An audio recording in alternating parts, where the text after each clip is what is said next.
জাতীয় নির্বাচন পিছিয়ে গেলে দেশের সর্বনাশ হয়ে যাবে বলে সতর্ক করে অবিলম্বে তফসিল ঘোষণার দাবি জানিয়েছে বিএনপি মহাসচিব মির্জা ফখরুল ইসলাম আলমগীর।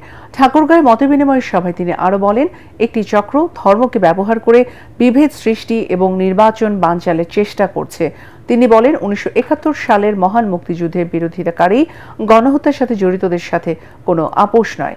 ঠাকুরগাঁও প্রতিনিধি ফিরোজ আমিন সরকারকে সাথে নিয়ে রিপোর্ট করছেন মইনুল আহসান।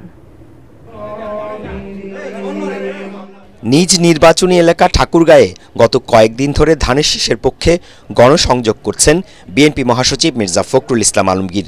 জেলা মুক্তিযোদ্ধা কমপ্লেক্স ভবনে বীর মুক্তিযোদ্ধা এবং মুক্তিযোদ্ধা সন্তানদের সাথে মতবিনিময় সভায় তিনি শেষবারের মতো জাতীয় নির্বাচনে অংশ নিচ্ছেন ঘোষণা দিয়ে দেশবাসীকে ধানের শীষে ভোট দেওয়ার আহ্বান জানান। ফেব্রুয়ারিতে জাতীয় নির্বাচন আয়োজনের কোনো বিকল্প নেই বলেও দাবি করেন বিএনপি মহাসচিব। আজকে যে চক্রান্ত ষড়যন্ত্র চলছে, নির্বাচনকে বানচাল করে দেওয়ার, নির্বাচনকে পিছিয়ে দেওয়ার, সেই নির্বাচনকে পিছিয়ে দেওয়া মানে আমাদের সর্বনাশ হওয়া, এই দেশের সর্বনাশ হওয়া। কারণ এখন একটা নির্বাচিত সরকার খুব দরকার। আজ কোনো কাল বিলম্ব না করে নির্বাচন তফসিল ঘোষণার ব্যবস্থা করবেন, দেশে একটি নির্বাচিত সরকার প্রতিষ্ঠা করবেন। জামায়াতকে উদ্দেশ্য করে মির্জা ফখরুল বলেন, যে দল বাংলাদেশের স্বাধীনতা চায়নি তাদেরকে দেশের মানুষ কখনো গ্রহণ করবে না। তাদের সঙ্গে দেশের মানুষ আপোষ করতে পারে?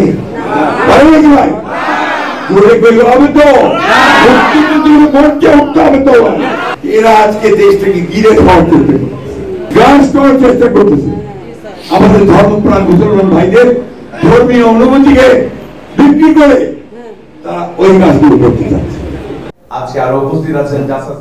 এদিকে রাজধানীর গুলশানে দলের চেয়ারপারসনের রাজনৈতিক কার্যালয়ে জাসাস আয়োজিত অনুষ্ঠানে বিএনপির স্থায়ী কমিটির সদস্য ডক্টর মঈন খান বলেন, গত ১.৫ দশকের ফ্যাসিবাদ বিরোধী আন্দোলনের সফল পরিণতি হয় জুলাই গণঅভ্যুত্থানে শেখ হাসিনার পতনের মধ্য দিয়ে।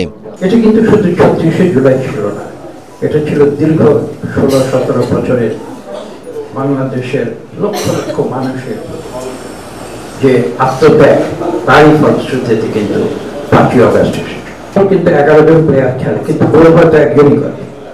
তার অর্থ এটা নয় যে বাকি ১০ জন সেই খেলাটি খেলেনি, এটা কিন্তু ঠিক। আসুন আমরা সবাই মিলে বাংলাদেশকে একটি সত্যিকার অর্থে গণতান্ত্রিক দেশে পরিণত করি, যেখানে মানুষের অধিকার প্রতিষ্ঠিত হবে, যেখানে মানুষের ভোটের অধিকার প্রতিষ্ঠিত হবে। পরে রক্তাক্ত ৩৬ জুলাই গণ অভ্যুত্থান নিয়ে জাতীয়তাবাদী সামাজিক সাংস্কৃতিক সংস্থা জাসাস আয়োজিত প্রামাণ্য ফটো অ্যালবাম উদ্বোধন করা হয়। মইনুল আহসান, এটিএন বাংলা, ঢাকা।